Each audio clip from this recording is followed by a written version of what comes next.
it's looking like that this woman is the real life stalker. Should Piers Morgan have been able to do that interview? Should we have given this woman the platform and the space to talk about what happened? If she isn't the stalker, the whole world thinks that she is, so she should have a right of rebuttal and defense.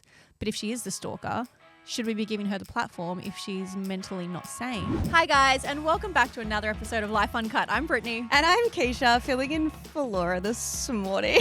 Yeah, so we had a bit of a chaotic morning, a hurricane of a morning. So Laura won't be on the podcast today. She didn't quite make it in, and producer Keeshia is filling in for her. Texts have been shooting around left, right and centre. Keish, what's happened? You know how we always talk about like how we thrive in chaos and all of us are really chaotic. So this morning, I just want to first read you guys the message that Laura sent me this morning.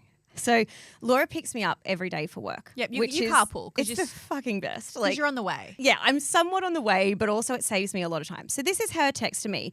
So she's usually like on time to the minute, right? She sent, "Traffic is bad, hun, just coming through near Bondi Junction shops." And I said, "No worries, I've got coffees in hand, I'm ready in our spot." She wrote, "It's the bloody rain, sorry." And she was sending this through her like car Siri, right? This next message from me says, "Honestly, please don't apologize. You're my boss and you pick me up for work. There is never a day that I don't acknowledge that is really fucking kind of you, and it saves me a lot of time on public transport." So I get into the car. It was within 6 minutes of us being in the car together. We're kind of doing the debrief of how the weekend was. You know, Mother's Day, I spent it with my family. Laura spent it with her family. And we start going up a hill, like just slightly up a hill at the entrance of one of the busiest tunnels in Sydney. It's the Cross City Tunnel for anyone who's familiar with it. And it's like peak hour. We're talking about 8 a.m. on the dot, like on 8, a Monday 8, morning. 10 on a Monday morning in the main tunnel, Cross City Tunnel. Laura kind of just goes, "Oh my gosh. Oh my gosh." And I looked at her and her hand, you know when you kind of like lift your hands off of the steering wheel, and I was like, "What's happening?" She said, "My car just turned off. And it's flashing up with like, you know, the alarms, like the whole like something's wrong. Oh She's like, my engine has just stopped working." Oh my God. So we're in one of the two lanes. We're in the right-hand lane going into the Cross City Tunnel, and her car has just turned off. Does it have an alarm itself, like an automatic hazard alarm, or do you still have to put the hazards on? I put the hazards on because I think Laura was kind of trying to figure out what the hell was going on. Like, no hands on the wheel. And there's people behind us beeping. Anyway, so we've actually come to a complete stop. And we're in this process of like, what do? Do we try and like turn it off and go again? But if we get into the tunnel, that's really dangerous to be broken down because there's so many it's an 80 zone. Like there was so many things going on. Anyway, so Laura's like, "No, we're just going to stop here. We're going to call the NRMA and we're probably going to need to get towed." All of these cars around us are like beeping us as though we just thought it was a really nice place to park the car and chill. Pisses me off because what do you think has happened? Do you think that the people in the car are like, "Yeah, you know what? I'm going to fuck this tunnel up. It's peak hour on a Monday morning. I'm just going to stop my car." Like evidently the car has broken down. So what? The person already feels like a piece of shit. What is beeping, like continuous beeping going to do in that situation? It was so chaotic. And you know that feeling where you're like, I don't know, like we couldn't get out of the car because there was no walkway on the sides. Like it was just a hazard, right? We had the hazards on. I need to like, if we were sitting there just in the middle of the road stopped without hazards on, I would understand that people would be like, "What are you doing?" Anyway, this lovely lady in the tow truck for the TMS came and got the car. Her name was Vicky. We got in the car. We got in like the tow truck car and we got dragged to the fish markets. And so we got out at the fish markets. Why did you hit the fish markets? Just get some brim for dinner before you get towed home? It really suited the situation because it smelt really fishy and it was just a fishy Monday morning. So Laura is currently... She's like, "I'm going to take you to the safest place I know. The fish market on a Monday morning." There's no one there. So Laura's trying to kind of sort out the mechanic side of the car right now. I got an Uber to work. It was just utter chaos, but we're here. Well, you made it, and I'm glad because we are going to put the episode out tomorrow because otherwise we wouldn't have had an episode for you guys. Do you know what's so funny? That exact thing, I cannot script it. That happened to me many years ago in the same place just before the tunnel. My car just stopped. And I'll never forget that moment. And you reminded me when you said Laura just didn't, her hands were going and she didn't really comprehend. I like put my hazards on, called the NRMA, and then I was like, obviously the next logical thing to do is call my dad. My dad lives 5 hours away. I called my dad. It doesn't matter how old you get. Doesn't matter how old you are. I called my dad. He's like, hey, Possum, what's up? And I was like, Dad, just quickly, my car's broken down. And he's like, okay. And I was like, in the tunnel. Like, this is really bad. He's like, okay, well, have you called the NRMA? And I was like, yep. He's like, are your hazards on? I was like, yep. He's like, are you in the car? I said, yep. He's like, I'm not quite sure what you want me to do. He just wanted you to do the checklist, the confirmation. He said, I don't know what. He's like, okay, so what are you calling me for? And I was like, well, I don't know. You're my dad. When I'm in a crisis, I call my dad. He's like, okay, Possum, well, let me know how. It's like nothing he could do, but it's that automatic, like, something's wrong. I'm going to call the person that has always been there. It's when you need an adultier adult. 100%. Like, even though you're supposed to be an adult, you need someone who's better at adulting and more experienced at adulting. And I think that it's kind of fitting because Laura was actually very cool, calm, and collected. I think I was the one who was a little bit more like, oh, God. I think because her car's broken down many times. She's like, this is a blip on the radar now. She knows the protocol. It's probably time she gets a new one. Yeah. Well, speaking of adultier adults, happy Mother's Day to every single mum. And our hearts are feeling for people who have different situations of their either motherhood stories, or perhaps this was your first year or one of the years that you're missing your mum on Mother's Day. And I hope that you are able to spend the weekend with the people that you love the most. Were you able to do anything? Your parents are quite far away. Well, I am a dog mum, so it was Delilah and myself. Did Delilah bring you breakfast in bed? She attempted to. She ate it on the way. So I didn't get it. No, my family's 5-6 hours away, so I couldn't get up there this weekend. So I did a lot of FaceTiming them. But otherwise, it was just me and the squidlet. What did you get up to? I actually went up to Newcastle. That's where all of my family are. And I had the most family-filled weekend. It's not lost on me that I am probably the only 30-year-old I know that still has both of my grandmothers and they're friends. They've been friends for like 60 years. It's pretty amazing. Cute. So I got to see both of them, but one of them has had kind of like deteriorating health for a while. And I think I just had that moment of like, I just felt such deep guilt where I was like, oh, I live 2.5 hours away. Why don't I see them more? It truly, and it made me feel so, I know that I know life is busy. Life is busy and we all try to fit as much as we possibly can in. I talk to my grandma on the phone really often and she is the most healthy, nearly 90-year-old that I've ever met. Like, she's so with it, absolutely knows what's going on, and I love chatting with her. Sometimes I've found that when I'm talking with my nan, I can feel that she gets a little bit upset because she'll forget certain things, like she forgot that I was in a relationship and that kind of thing. But it was really fun to tell it all over again. You're like, Nan, it took me like 8 years to get in this relationship. Don't just forget it. Yeah, so I just had a family-filled weekend and I'm fucking exhausted. Shout out to all the mums because I was woken up by my nephews who are 4 and 2. I think it was 5:30 the first morning I was staying there, 6 o'clock the next. And I was like, wow, this is one of those moments where I've been thinking like, maybe I'm really ready for this. And then you're like, oh, I'm not. No. I was like, okay, there will be sacrifices that I will need to make and sleep is one of them. I do that all the time. I cannot tell you the internal battle that I have with myself. I'm like, let's fucking do this. I'm going to ride that all the way to pregnancy. That's what I often think. And ride then that what, Britt? And then ride the Willie. Free Willie. Yeah, I'm going to ride that all the way to pregnancy. But then I hang out with my nieces and nephews who I love, but they're very, like, they're aged from 1 to 15. And I'm like, oh my God, I am not ready. I have my 1-year-old nephew for like 5 hours and I'm cooked. It's really tiring. Yeah, because I don't have a baby-friendly house either. So when he's at my house, you have to be extra on it. Like, a lot of stuff can take an eye out. So I'm like, you're extra on it. And I'm like, I don't think I'm ready for this. And then I'm on my own for a couple of weeks and I'm like, yeah, I could do that. And it's like this internal battle. Anyway, I did have like a very wholesome weekend just with Delilah, but I nearly died this weekend. I had a near-death experience. Now, Did you break down at the front of the tunnel when you were worried that cars were going to ram up the arse? No, it's worse. This would be a worse way to go. Okay, so I got locked in a sauna. I got locked in a sauna. Pardon? Yeah, and it was... Brittany, this is why I'm a little adverse to saunas. No, it wasn't the sauna's fault. Okay, hear me out. So I am in my sauna era. You guys know that. I have a sauna across the road from my house. It's the most convenient thing I have ever seen. So I'll sometimes be like on the lounge. I'll be like, I'm going to have a sauna. And I'm there in 1 minute. It's amazing. Anyway, they have ice baths as well.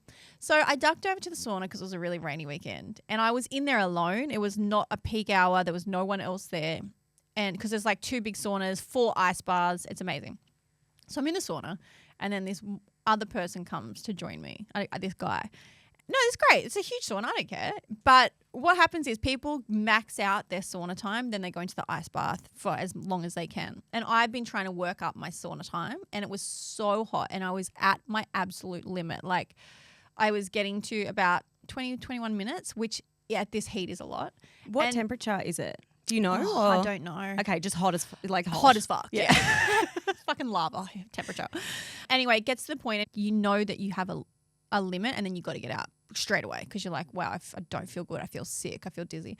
So the guy had gotten out and gotten into the ice bath a minute before I wanted to get out. And what he had done is the ice bath's right in front of the sauna.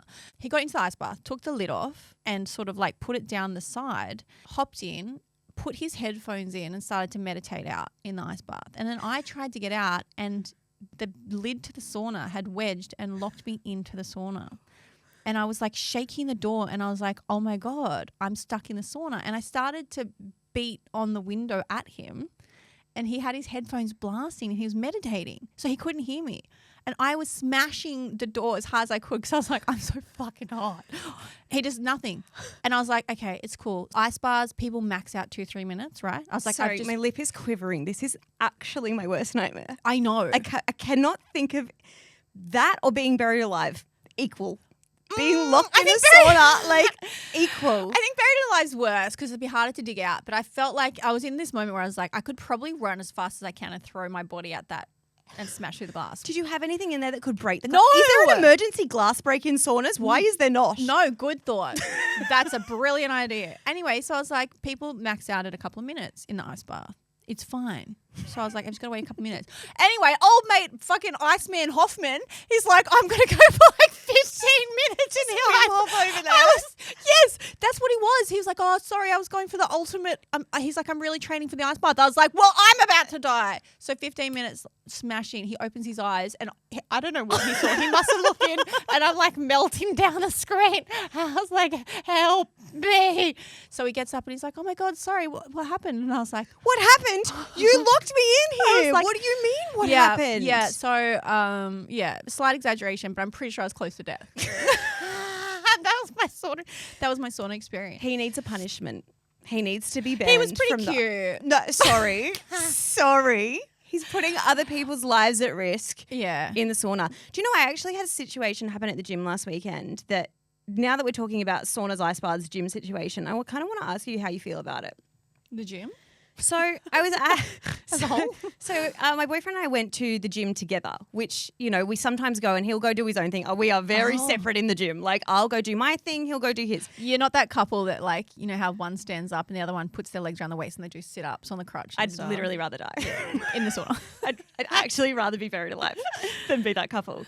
So I got a text from him, and often I'll put my phone on Do Not Disturb because when I'm working out, I've got headphones in and I'll have a podcast playing, and I don't like it how the headphones read out notifications, and I don't know how to turn it off. I know you can, but I don't know how to. So I just put it on Do Not Disturb, play on. Yeah. He eventually comes over to me and he's like, have you got my texts? And I was like, oh no, why? And so he's like, just read them and you'll see. So no, don't just tell me. Well, there was a reason he couldn't. So I opened up my phone, and from 15 minutes before, he'd messaged me saying, hey, can you see that person behind you filming? Just letting you know, like, you're well and truly in the camera lens, like the view of the camera. Anyway, I kind of looked around, and there was this girl, and she seemed to be filming her partner doing all different types. Like, I was just so unaware of it because I just like to keep to myself at the gym. I don't like to get in anyone's way. Anyway, I was looking at her, and well and truly I was like in the background of so much of this content. Imagine you're just like picking your nose, picking out wedgies. Well, to be honest, I got really like almost irrationally angry about it. Really? I don't know why I felt so, like, for someone who's so much of, it's not like I'm a private person. Like, I talk about my literal sex life on a podcast that goes out to 100,000 people. Yeah. You know, like, it's not as though I'm someone who really values my privacy and doesn't want my image online, or like. But you've made that choice to do it, you know, which is different. That's what it was. Like, you come on here in a safe environment. You're ready. You know what you're going to say. You're in control. So it's different. I just really hated it, and it almost got me to the point where I was like, okay, if she does it again, am I going to go and say something to her? Oh my God. Firstly, like, what do I have the right to say in that situation? Is this because you cut your hair? You know when you cut your hair? No, I hadn't cut it yet. So I just felt really, I was like, I don't want you filming me while I'm working out, especially when I didn't know about it.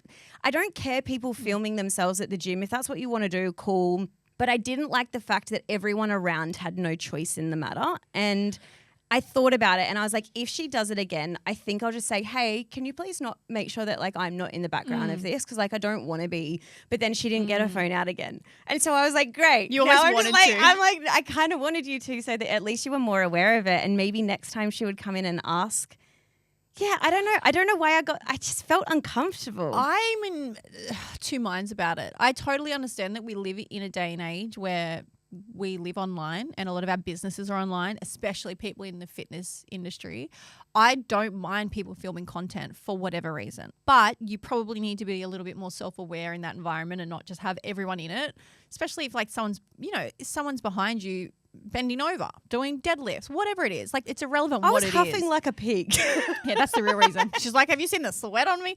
No, but I think I look at it in the way that you go to the beach on the weekend, people are allowed to film there. The number of videos that you are in this world and you have no idea about, just being in the background of people's down at Bondi, we're going for a walk, a tourist destination, wherever. Like people, you're always in videos. And think of how many times you pan around on a walk and how many people are in your videos inadvertently. So imagine if someone walked up to you at the beach when you were filming the view and was like, excuse me, delete that, I'm in it. So I'm in two minds. I get it. I get that the environment is different and maybe they need to be a bit more self-aware. But also I'm like, it's sort of where we live now. But like what alternative does that, I mean, do I just have to accept it? Or do I just have to start working out at home? I mean, these options feel kind of shit. I don't think you need to go home because of this. There are plenty of gyms that ban people from filming. You cannot film because they had too many influencers coming in and just like... I think the influencers fucked it for everyone else. Well, I think they were taking, not just that they were filming, but when you're filming an exercise, it takes you longer to do the exercise, right? So everyone's like, get the fuck off the bicep machine. Like, I want to work out. Everyone's like, you're taking too long. So maybe that's where it's going to go. Maybe people are just going to blanket ban people. But then that's sad because there are plenty of people that rely on that for their fitness businesses. Anyway, that took a turn. It's a weird dilemma. Interested to see how you feel about it. I might put something up in the Facebook group or we could put like a story up and poll it and see how you feel about it. I did go and see this weekend Stephen K. Amos. So Stephen, who I went into the I'm a Celebrity Get Me Out of Here jungle with, Stephen, who's going to be on the podcast very soon. He's the comedian from the UK if you didn't watch the show. And if you didn't watch the show, why? Jokes. But he did a stand-up show this past weekend and I went to support him as a friend and like a jungle buddy. And look, I know that he's a comedian by trade. So I was like, he'll probably be funny. But having said that, there are plenty of comedians that are not funny. Like there are. You name them, list them for us. Well, I don't remember because they were that unfunny. But there are. And what I mean by that is maybe they're not your sense of humor. I didn't know what to think about Stephen because I'd never seen any of his content, but I knew I liked him as a human. Anyway, I went with Ellie and Tristan from the show. It has to be one of my favorite stand-up shows that I have ever seen. And I'm not just saying that because I know him. I laughed from the moment he came on until the very end. He was brilliant. Jono, who works with us now, he was also there. Did you also love it? Yeah, he got double thumbs up. He's shy.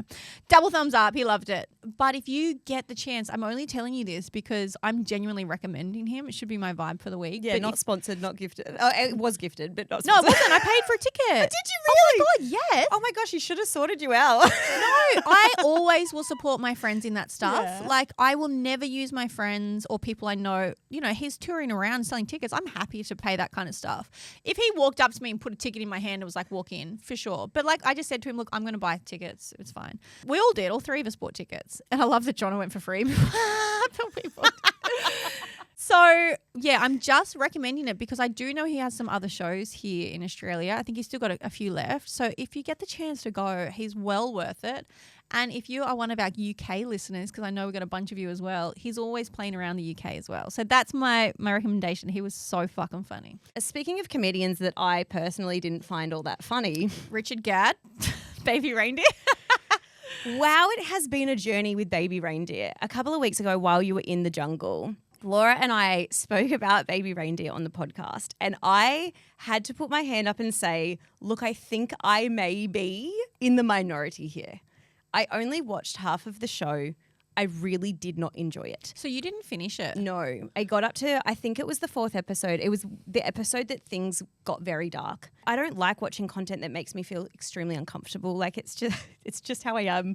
I'm not one of these people who listens to true crime. It's just not my vibe. So I turned it off and I spoke about it on the podcast. I even posted it in the Facebook group, and essentially the synopsis of the responses I got were two things. One was that I was uncultured swine and that I didn't get it.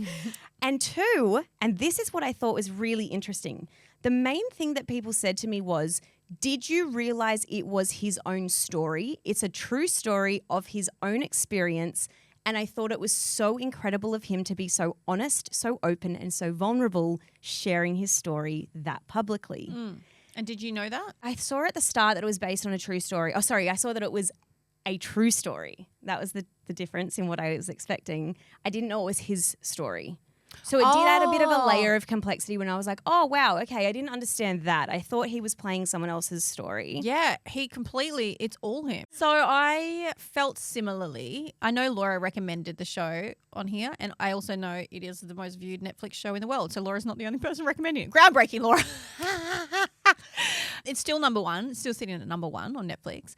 I mean, you didn't watch the rest of it, Keish, so like I pushed through it and it does explain it a bit, but I was so deep in, why are you letting this happen? Like, why are you encouraging this? Why are you engaging? Why aren't you walking away? Like, she keeps coming back because you are leaving these doors open, and that really made me angry. But when I watched the last half, he got into more of the complexity about the feelings and the relationships that you end up almost forming with somebody that you know is not right, but it's a relationship that only the two of you have and can understand. And he explained that a lot more. And so overall, I got heavily sucked into the series, but I felt what you felt the first half. I felt like, I don't want to watch this, but I know this is like a cultural movement right now, and it's the one thing that the whole world is talking about, so I'm going to sit in it.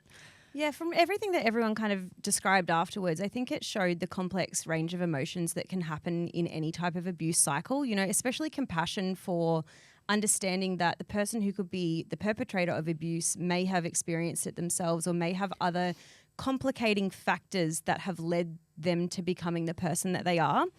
So for anyone who hasn't seen the show or maybe hasn't seen all of it like me, this is a synopsis of it. And I'm reading this for you so that I get the details right. It says, comedian and actor Richard Gadd conceptualized Baby Reindeer after a woman sent him 41,071 emails, 350 hours worth of voicemails, 744 tweets, 46 Facebook messages, 106 pages of letters, and a variety of weird gifts, including a toy reindeer, over the course of 4 years. It began as a one-man show at the Edinburgh Fringe Festival, and it got picked up by Netflix. Gadd became the fictionalized version of himself named Donnie Dunn. Yeah, and I'm just going to keep reading this because this is all really important. But basically Netflix and Richard Gadd have said that they wanted to tell the story because it is his story to tell, but they also wanted to protect the stalker's identity and the other people in it, anyone that was accused of anything. So they said, while the show describes itself as a true story in the opening, it says in the credits, this program is based on real events. However, certain characters, names, incidents, locations, and dialogue have been fictionalized for dramatic purposes. But the show's creator said his intention wasn't for viewers to try and investigate more of the story's origins. But that is what ended up happening.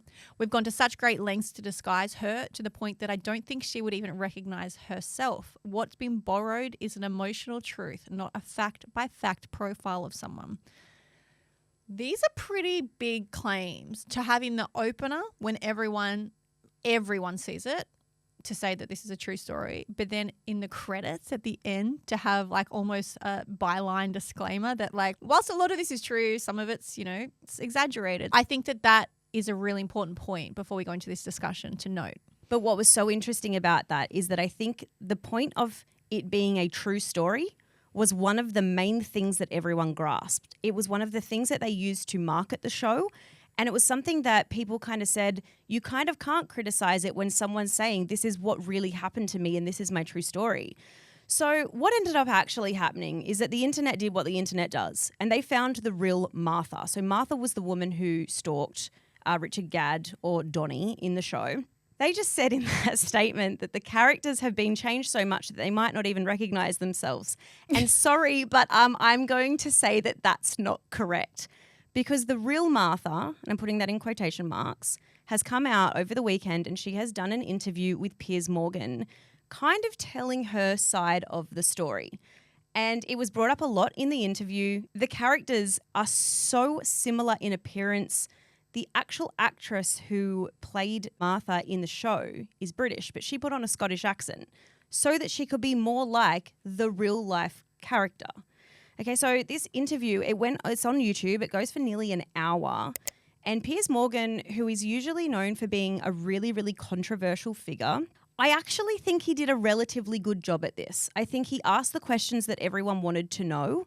And so my criticism of this interview is a little bit more about the actual interview existing in itself. And I have a lot of ethical and moral questions about it. And still to this point, I'm not even sure where I completely land on it. Well, I'm just trying to get up the details now to see what it is at today because I've watched the whole interview. I got sucked into it. The interview of the aftermath of the real life Martha is going as bonkers and as viral as the actual TV show at 9.6 million views. That YouTube already, 9.6 million views. Fuck, that is a lot. So the first half of the interview, the first 30 minutes, I was really surprised because I was like, oh my gosh, this woman is really normal. She's really intelligent. She's articulate. She is completely just rebutting everything, defending herself. I was really surprised because in my head, I guess you have an idea of what someone's going to be. We've watched the show, we've developed the idea, and I wasn't getting that at all. And then the second half of the interview rolled around and I completely switched my tune. I was like, oh my God, she's not well. She's unhinged. It's definitely her because she started to contradict herself. A lot of her body language. I'm not a body language expert at all, but I could look at her and say, oh my God, she's floundering. I feel like she's lying. A lot of flittering eyes when she couldn't answer a question and looking away when she was answering and started What to were fiddle. some of the contradictions? So some of the contradictions were she would say things like, oh, I mean, we were friends. Of course I messaged him. Like we were friends. And then later on she'd be like, I don't even know the guy. Then she'd say she absolutely never contacted him, didn't send emails or whatever. And then she said, oh, no, I sent a few. Later on she sent a few. Just a lot of different things where she almost forgot maybe she said something, if that makes sense. Yeah. There were just some really strange things but she says it in a way that's so convicting and normal. So she'd say she's like, oh, well, I don't remember where I sent messages from. I've got 4 phones. And he was like, why do you have 4 phones? And she's like, well, that's normal. I just like to keep people separate. And Piers was like, well, that's not that normal. Like no one has 4 phones. And she's like, yeah, I know loads of people with 4 phones. It's like, so you can just, keep different, whatever. Then she would say things like, I sent him only a handful max of letters because she sent him hundreds and hundreds of handwritten letters, like this apparent stalker. And so she would say, oh, I sent him a couple of letters. Maybe it was 10 max. And he's like, oh, so you definitely did send him a handwritten letter. She's like, yes, but it was always just supportive and saying, I'm sorry about your sexual assault or whatever else. Congratulations on the show. And he's like, amazing. So if Richard actually has 300 letters from you, they could do a handwriting analysis to confirm that all 300 letters are from you. And then she said, well, he would have forged them all. Oh, dear. So it just started to unravel. And I think that's when the world has started to see, okay, this is her. I mean, and allegedly, this whole thing for me is allegedly, don't sue me. But everyone's like, okay, it's looking like that this woman is the real life stalker. And this is where all the discussion has come from now in the world. Should Piers Morgan have been able to do that interview? Should we have given this woman the platform and the space to talk about what happened? Because on one hand, this is absolutely also her story to tell. And she's even if it's not her story to tell, she's been brought into this hellhole. So if she isn't the stalker, the whole world thinks that she is. So she should have a right of rebuttal and defense. But if she is the stalker, should we be giving her the platform if she's mentally not sane? And this is where the conflict of interest is coming from everyone. There's half the world is like, this should have never happened. She's not well. And the other half is, why are we not punishing her if this is true? I feel so many different ways about this, and I think for me they're all existing at the exact same time. Part of me is thinking she has every right to defend herself because, Netflix has said, oh, we tried to conceal their identity. They wouldn't even recognize themselves. That's factually not true. You can see the actress and the real life Fiona Harvey next to each other and go, oh, yeah, I get why they made that the character. It's almost uncanny. And right? They also tracked her down within 2 days. So it wasn't that hard. It wasn't hard. So that, to me, I go, she has the right to defend herself. Whether this ever faced the courts or not is still a little bit unclear because in the show, she pled guilty. She was convicted for stalking. But in this interview, she said that she's never had a criminal record, that never happened, that she never went to court. And a lot of people are saying, well, okay, where's the court records? I did read something here. I wanted to get this information for everyone because I was curious about it myself. This is an article from The Guardian. This is more difficult to fact check in the UK than it is in the US. In the UK, criminal records are publicly available and the Criminal Records Office has records of every arrest, charge, caution and conviction. However, the Human Rights Act states that criminal records are not publicly viewable unless released by the courts. So it looks like there's a little bit of complexity there. And I even think, let's say that she is guilty of this. Let's say that she was found guilty in the court. Is the court of public opinion worse? You know, like she's done the crime, she's done the time, or whatever the punishment may be that she ended up having to go through. Do we then have the right to kind of go, well, this is his story and he is the victim of this crime. She has to face more punishment because now we're going to tell that. It's grey. It doesn't exist black and white for me. And I feel as though it's like, well, do we believe in a society where justice means retribution, or does it mean that we give these people the ability to learn and grow from their mistakes and pay for their punishment and move on? For me, I don't know what the answer is. And if someone had have come to me and said, you have the opportunity to interview the real life Fiona Harvey. Do you guys want to do it on the podcast? Would say yes. I don't know. I don't know. Honestly, I really would seesaw because I would know how much it would do for us as a business. Like, you know, I know that would be so watched and wanted by the world. But I also know that these things just are so complex when you're talking about someone who may or may not be mentally unwell. Also, what's the scale of that? Like, is anyone who's mentally unwell not allowed to have, you know, ability to tell their own story and defend themselves? Yeah, but I think the difference is, right, think of it this way. Fiona, real life Martha, has said, this is not me. Like, I am not the stalker. That's what she's saying. I want to defend myself. She wanted to speak out and tell her side of the story. So who are we? If she's innocent and this wasn't her, of course she should have a platform to argue that. 100% she should be able to defend herself and explain her side of the story. Like, there's always three sides to a story.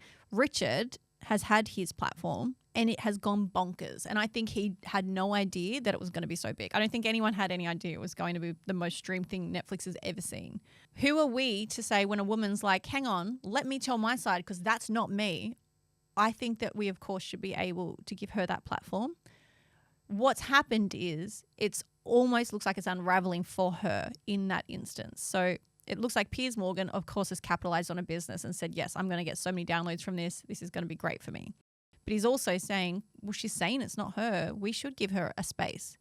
Imagine if hypothetically it's not her and she has been brought into this chaotic, tumultuous world that is absolutely ruining her personally and her business, her career as a lawyer, because she's still working as a lawyer, her relationship. She's in a relationship, she said. Who are we then to say, nah, just in case it is you, we're not going to let you tell your side of the story? We can't say to someone that you're not allowed to come and argue the point when the whole world is convicting you of something if that's not you. So I understand. I actually feel differently to that because I think about people like Bruce Lerman with the interview that he did with Channel 7. I think about Ben Roberts-Smith. And I think about these people who have been found guilty in a court of law. But that's different because this is a character on TV where the world has just pinpointed a human and said, oh, that's them, and condemns them without knowing. So I think it's different. So I think she was entitled to tell her side of the story because it could have gone one of two ways. The world could have been like, holy moly, far out, that's not you. We needed to cut you some slack. Or could it make it worse for her? You know, now I think it has. Yeah, now the world's going, now you've put your name to it, you've put your face to it. We all know what you actually look like. Like I don't know. This whole thing to me feels so murky and I'm curious as to whether it has changed people's perception of the show or even of Richard Gadd. You know, do you think this takes away some of the recognition that he got for such an honest and vulnerable portrayal of his story of abuse? Well, there are a lot of people, and this is what I mean by I say when I formed my opinion after I watched it, and then I did a lot of Googling online to what the general public's opinions were. firstly, a lot of the media outlets, they hate Piers Morgan anyway, so they're dragging him. They're just saying he shouldn't have done it. It was a car crash. It was terrible. I didn't actually feel that at all.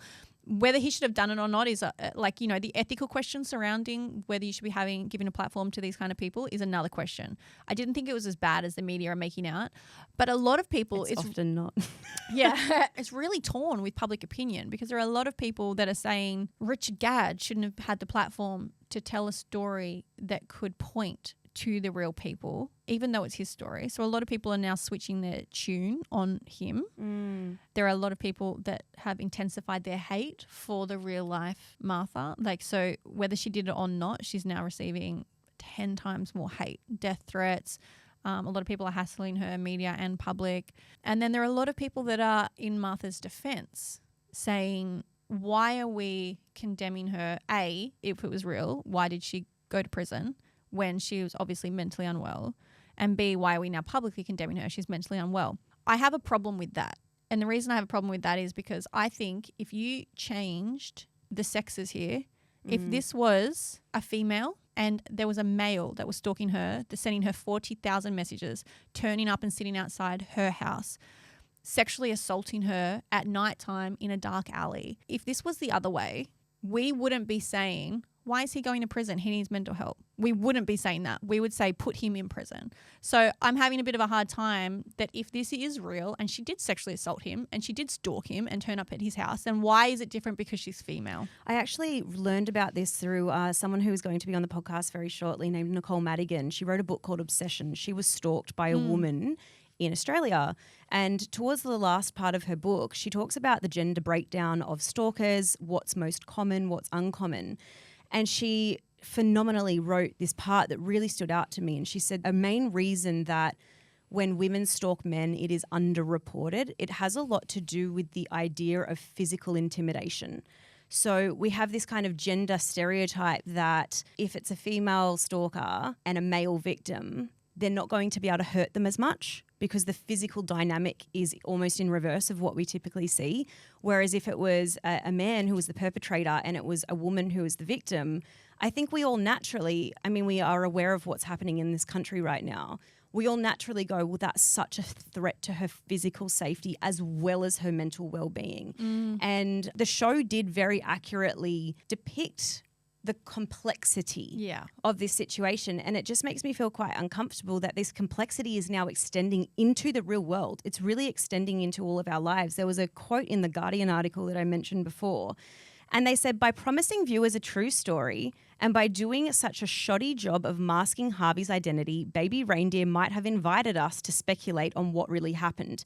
But this has made us complicit. Well, it opens up a whole new question, right? Who owns the story? Yeah. Benjamin King is Netflix UK Senior Public Policy Director, and he came out the day before the interview. He was talking, this is in UK Parliament, and he said, ultimately, it's obviously very difficult to control what viewers do, particularly in a world where everything is amplified by social media.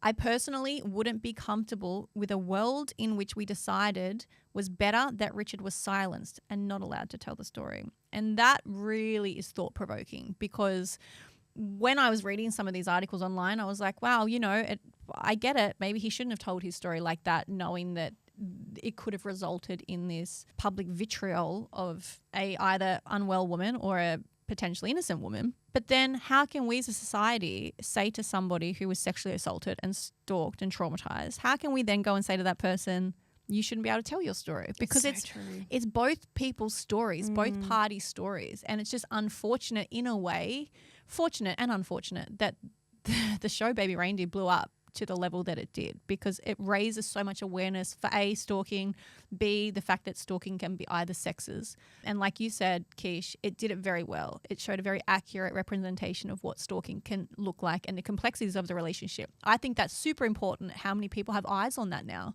I don't know what the right answer is. Who are we to say he can't tell the story? But then the public shouldn't be going and condemning this woman anyway. But we can't control that. And that's what Netflix have said, right? They're like, unfortunately, we can produce something to the level that we think is appropriate, that we think we've done a great job. We think we have tried to mask someone's identity, but we can't control the public from there on out. And then that falls back on us as the consumer, 100%. Are we complicit in watching? Yes. That's okay. Are we complicit in the public hate of and condemning of a person? Also, yes. If they can produce something to that level and do it in a point, like I would never know who she is because I didn't go on a rampage to go and try and stalk and find out who she is. Then I didn't find out who she is and then go and put public hate on her profile. That's on us as the consumer. You know, Britt, you've actually just made me... Sorry to the people listening. You're going to be like, Keeshia just backflipped so many times during this. And I think it's because it's really unclear.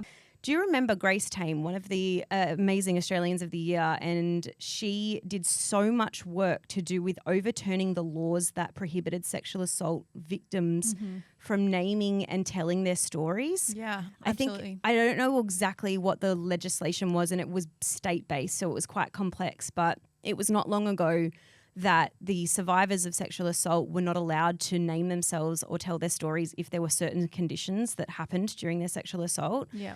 And that just seems absurd. It seems like a second abuse of power towards people who experience sexual assault, because not only do you have to go through it, but then you're also responsible for keeping it quiet and keeping that story hidden. Women don't even want to ever report that something has happened because nothing's going to happen. To the fact that Grace Tame wasn't even allowed to tell her side of the story, and she was just a representation of so many women that were in that position. Yeah, and it makes me think about Richard Gadd, and now I'm thinking, well, he was the victim of sexual assault and he has every right to shout that from the rooftops. Exactly. So it's so complex, isn't it? Yeah, and it just comes back to the question, who owns a story? And that is why I think it was important that she was given a platform to tell her side of the story. Whether people agree with that or not, that's just my personal opinion. But I think Richard had his platform to tell his story, and he deserves to tell it. Like anyone that has been through that should be able to scream that from the rooftops. And he could have named and shamed the people in it if he wanted to. I don't believe there are any clauses that stop him from naming people that, especially if she was convicted, but he chose not to. He still chose to try to protect those people. Didn't quite work out. Piers Morgan's asked her if he could do a lie detector test. He's like, would you do a lie detector test? She's like, yeah, absolutely. I'm not lying. And he's like, okay, so if we brought one in, you would do it now. And she was like, no, I'd have to think about it. See, this makes me uncomfortable. I think the only way that this needs to go forward, and maybe in these situations, is that this needs to be put before a court where it is judged appropriately. Yeah, not by the public. Yeah, not by the public, because I think the court of public opinion is potentially a lot more biased. We obviously all have our own biases that we put into these stories. I mean, we've seen this happen. Richard Gadd came out on his Instagram and said, essentially, there's another person who perpetrates sexual assault on him in the show, and it's not as clear who that is. But people apparently were going after, they thought they'd figured out who it was, and they were absolutely targeting him. And Richard Gadd had to come out and say, hey guys, that's not who it was. Please stop sending death threats. Please stop infiltrating this man's life. And he had to step down from his job. So yeah, someone's life has been ruined because of the public court of law. Yeah, but would we feel differently if it was the right person? Would we feel differently if the person who actually did that, the public went after them and then they had to step down from their job? Because I go, you kind of deserve that if that's what you've done to someone however many years ago. That's what should have happened through the court. You should have been held accountable. And I guess it just gets so murky when we balance this whole, like, what's been proven in court, what has actually happened to someone, what's the punishment for the person who's done it. So many people who perpetrate sexual assault and abuse, like stalking, don't ever have to face up to the consequences. So do we just take the consequences into our own hands? And no, the answer should be no, I think. I don't think that we should be attacking people online especially in this situation. We can still watch this Piers Morgan interview and say we think it's her, but we don't know it's her. No one knows. It hasn't been proven that it's her. I think it'll be interesting because she said that she was going to sue Netflix for defamation, which probably is the only way that we're going to get clarity over this scenario and the story of what happened. And well, I think the thing is, right, and this is where she might have a leg to stand on. This is why it's going to be so interesting to watch, because and look, believe it or not, I'm not a lawyer, but if they have said that this is a true story and she has had this level of defamation, if, say, they said she sent 41,000 emails and she turned up at his house every single day, whatever else, but if she only sent 30,000 emails and she never actually turned up at his house, if it gets down to the nitty-gritty details and Netflix made the mistake of not promoting enough that it was based around a true story, then she probably does have a leg to stand on. So it's going to be really interesting to see how this plays out. I don't think we've ever seen anything like this play out in the public before. Okay, it's time for Accidentally Unfiltered, your most embarrassing story. I have one. It's not overly embarrassing. I think it's more funny, but I'm trying to put myself in this position. Actually, I'd probably be stoked if I was in this position. When I was 40 odd weeks pregnant with my third baby, my husband and I were having sex to bring on labor. When we finished, a massive pool of water came from me, like soaked through all the bedding to the mattress. I was like, shit, the waters have broke. Woo, let's go. Anyway, we got to the hospital and they obviously test the liquid to check what it is and if it's your waters. They started questioning me about the circumstances and I told them that we were having sex to bring on the labor. The midwife then comes back with the results and tells me my waters have not broke. In fact, the liquid was cum. I had squirted so intensely. She squirted so hard she thought her waters broke. Man, tell us your secrets. How do you squirt? I don't want to be squirting the volume of like. I don't want to be drowning Ben. I want Ben to be like having to put goggles on because the squirt is so much. She squirted so much she thought her waters broke. That is the funniest thing. Why did the person who tested that tell you that? Why didn't they just say, we actually think it might have just been a bit of urine, like there would have been pressure everywhere? That is important to know. And also, what a hype up moment going to work the next day. Hanji. Yeah, boys. Guess that Made happened us to me squirt so yesterday. hard we thought the baby was coming. Oh, gross. Okay, well, this one's also sex related. It's a quick little short one. My husband and I have a 7-month-old baby, so sexy time in our house isn't a regular occurrence. Tonight we put the baby to bed and we were getting jiggy with it on the couch in the lounge. Good for you. All of a sudden we hear this loud click. Silence. Wiggle, wiggle. Like doing a dance off? A mouse got caught in the mouse trap and there was just a mouse dying off to the side while we were trying. Oh my God, it makes me feel sick. What a way to kill the mood. Don't do mouse traps. They're so cruel, aren't they? Nah, sorry. Rodents not a vibe. Rodents are not a vibe when No. you have sex. That's for sure. They're just not a vibe at all. What do you do if you're in the crucial moment, your climax scene? Do you keep going or do you have to stop and move the rat? It's $1 million question. I don't know if I could keep going. I think I'd have to stop. I'd have to stop. Although it's already caught. Like, it's not going to get away. Keeshia, I guess that is true, actually. You can't This change. is a lake Pocano Lost Us. Why don't we have both? I don't know. I think it hits different when there's a dead animal in the room with you. Yeah. They don't smell for a while. I've actually been in the situation once where, speaking earlier about how you had to call your dad, there was a dead rat outside of my house and I didn't live with my mum at the time, but I just didn't have it in me to move the dead rat. And so I was not in a relationship and I needed to call my mum and get her to come and pick up the dead rat and put it in the bin. You called your mum? Don't Yeah, you? she's a trooper. Don't you Happy remember Mother's when, Day, Mum. Delilah, like a year or two ago. Remember when Delilah escaped and brought home? Yeah. It was already dead, but she It was picked it up. already dead. A dead possum. It was And pretty she- big too. And she was like, she was so proud. She was like, Yeah. look what I got, Mum. Put it at my back door. I also didn't have anyone to move it, but I didn't call my mum. I had to pick it up myself. It was a giant. I do remember you sent me videos. Traumatized. Yeah, because you tried to get me to do it and I refused and I told you the rat story then.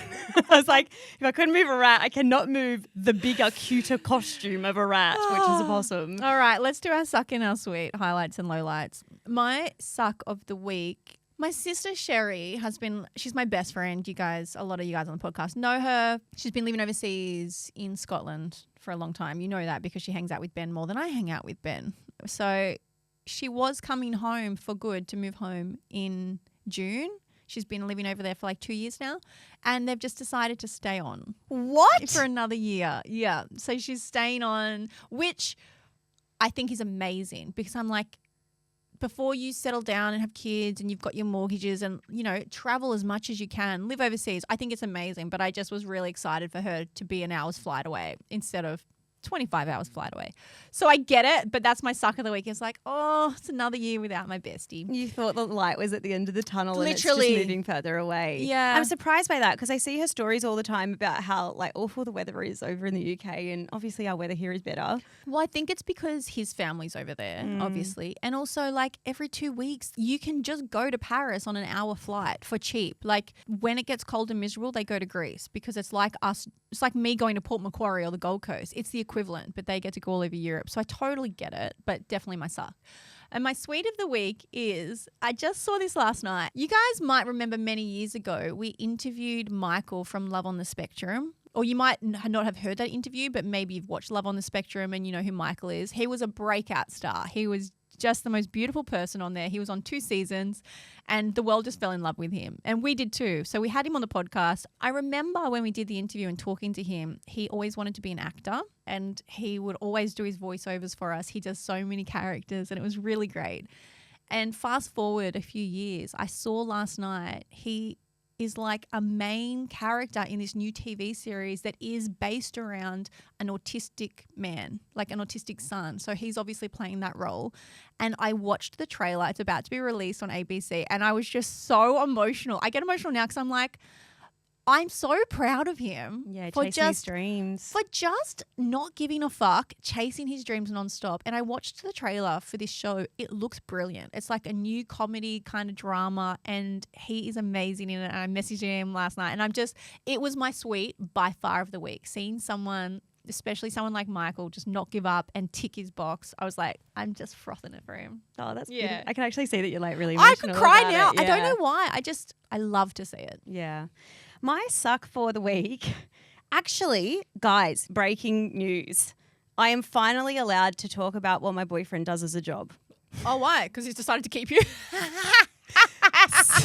So, for anyone who has been listening to the podcast for a long time, he still doesn't want me to use his name. We call him Toblerone. It's a bit of a personal dumb. He's joke. all over your Instagram tags. It doesn't make any sense to me. It never has. But I've just been told that that's what he's okay with and we kind of have to accept it. Toblerone. He also told me that I was never allowed to talk about his job. And that I was like, why is that the case? And kind of the feedback I got eared on the side of like, it's because what you do for a job could impact me in a negative way. How though? Well, I think it's because, I'll tell everyone now, my boyfriend's a doctor and he has just gotten a job at the start of this year at a big hospital here in Sydney. And to get onto this specialty program, it's super, super competitive. And basically it's not based off of things that you would expect it to be. It's really like it's a personal thing. And essentially he didn't want to give anyone anything that could work against him until he was like solidified in this position. Yeah, so talking about like butt play and stuff probably wasn't going to go well in his interview. I mean, sorry. If you're a gastroenterologist, that would get you the job. Oh, so you like things up the butt? Got it. Great. Okay, we're talking about this publicly. So I ended up meeting a lot of his work friends, and like his bosses, all of his bosses at the footy a couple of weeks ago, and they were really lovely and we got on really well. So I think that he's kind of like softened. He's like, okay, I'm in now. They all know you and they know what you do. So if they wanted to find information, they could now. But related to my suck is that he's on 7 nights of night shift. So they work at ranges depending on the weekend or the weekday, but it can be from like 8:30 at night until 9 o'clock in the morning and it's 7 days in a row. Yeah. And for anyone who's with someone who works shift work, this is so selfish of me, but I'm like, it really affects your life. It really affects your life in a couple of ways. One is because you barely see the person that you live with, but 2 is that Preaching to the choir.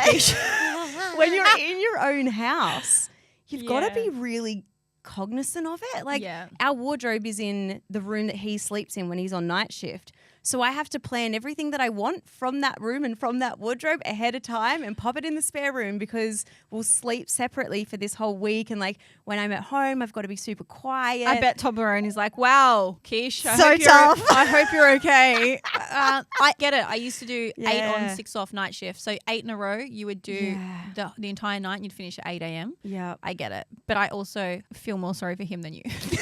I also feel a little sorry for him for what I do for me. But yeah, this week is going to be like, it's going to be a weird one. So thinking of anyone who either has a partner or themselves does like shift work, because you're amazing. I don't know. I honestly don't think I would be able to do it because firstly, I'm obsessed with sleep. But my sweet for the week, I think would be that I really had this beautiful moment with my nan last night.